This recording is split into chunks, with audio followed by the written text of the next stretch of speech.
السلام عليكم ورحمة الله وبركاته. بسم الله الرحمن الرحيم.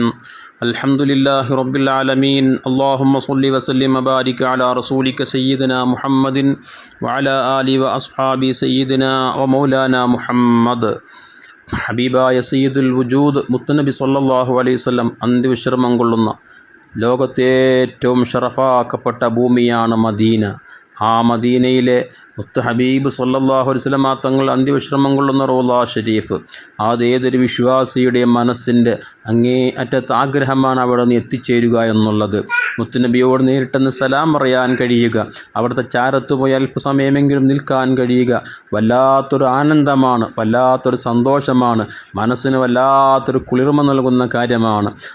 സന്തോഷവും സങ്കടങ്ങളെല്ലാം മുത്ത് ഹബീബിനോട് നേരിട്ട് പറയാൻ കിട്ടുന്ന അവസരം ആരാണ് പാഴാക്കുക? വിശ്വാസികൾക്ക് ഒരിക്കലും അത് നഷ്ടപ്പെടുത്താൻ ഒരിക്കലും സാധ്യമേ അല്ല.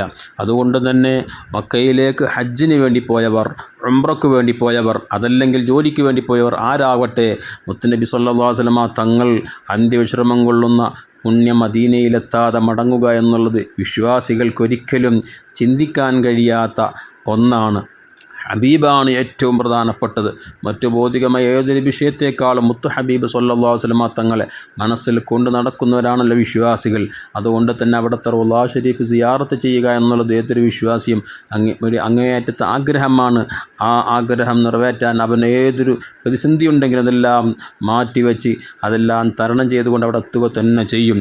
ഇനി ഒരാൾ ഹജ്ജിന് വേണ്ടി പോയി മദീന സിയാറത്ത് ചെയ്യാതെ മടങ്ങി വരിക എന്നുള്ളത് മുത്തുനബി സല്ലല്ലാഹു അലൈഹി വസല്ലം തങ്ങളോടുള്ള അയാളെ മനസ്സിലില്ലാത്തതിന് ലക്ഷണമായിട്ടാണ് കണക്കാക്കപ്പെടുക.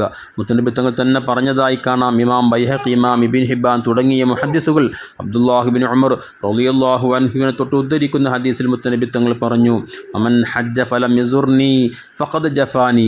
വല്ലൊരുത്തനും ഹജ്ജ് നിർവഹിച്ചു, മക്കയിൽ വന്ന് ഹജ്ജ് നിർവഹിച്ചു, ഉംറ നിർവഹിച്ചു, പക്ഷേ അവൻ എന്നെ സിയാറത്ത് ചെയ്യാതെ മടങ്ങിയാൽ അവൻ എൻ്റെ ഖദർ, മുത്തുനബി സല്ലല്ലാഹു അലൈഹി വസല്ലം തങ്ങളുടെ മഹത്വം വേണ്ട രൂപത്തിൽ മനസ്സിലാക്കാത്തവനാണ്. മുത്തുനബിയോടുള്ള ഹുബ്ബ് മനസ്സിലില്ലാത്തതിൻ്റെ ലക്ഷണമായിട്ടാണത് കണക്കാക്കപ്പെടുന്നത് എന്ന് നാം പ്രത്യേകം ഓർക്കണം.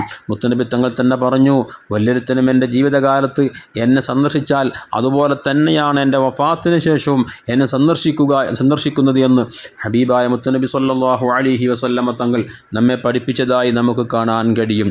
അതുകൊണ്ട് തന്നെ ആ മഹത്വങ്ങളൊക്കെ വാങ്ങിയെടുക്കാൻ വിശ്വാസികളാകുന്ന നമുക്ക് സാധ്യമാകണം. മുത്തുനബി സല്ലല്ലാഹു അലൈഹി വസല്ലം തങ്ങളാണ് നമ്മുടെ എല്ലാം. അവിടുത്തെ ശഫാഅത്ത് കൊണ്ടല്ലാതെ നമുക്ക് രക്ഷപ്പെടാൻ കഴിയില്ല.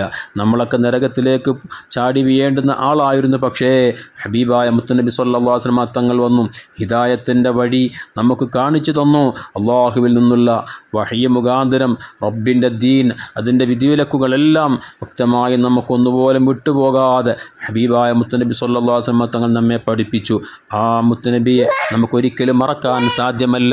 മുത്തുനബിയോടുള്ള സ്നേഹം അല്ലാഹു സുബ്ഹാനഹു വ തആല നമ്മുടെ ഹൃദയത്തിൽ വർദ്ധിപ്പിച്ചു തരട്ടെ. ധാരാളം സ്വലാത്ത് സലാമുകൾ അവിടത്തേക്ക് ചെല്ലാനുള്ള തൗഫീഖ് അല്ലാഹു നമുക്ക് നൽകട്ടെ. ആമീൻ.